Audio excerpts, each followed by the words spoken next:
how do we ensure that the places where we have sunk boreholes, that the boreholes are maintained and they are there for a long time? How about the places where we have water pans? That when it rains, this water is collected and put into an area, and this water can be used.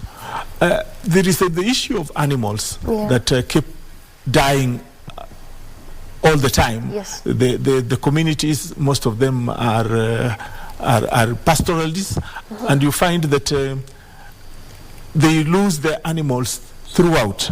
How do we ensure that there is water for those animals, and how do we ensure that the people in that particular region have a livelihood? Should we put abattoirs in that place so that there is uptake of those animals, or when there is drought, or how do we do that? But there is something that we don't come to think about.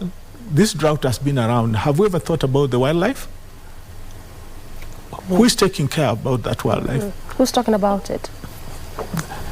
Yet we have a responsibility. So we are also looking at how do we ensure that the wildlife is taken care of. So all these things, we are looking at them and trying to see what mitigation factors, what long-term mitigation factors. Everything is still in the cooking pot.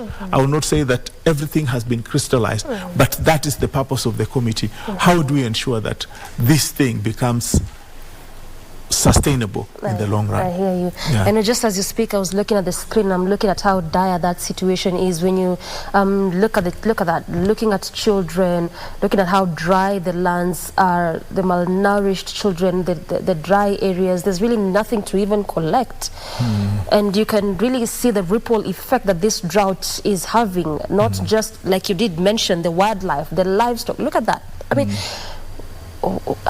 goodness.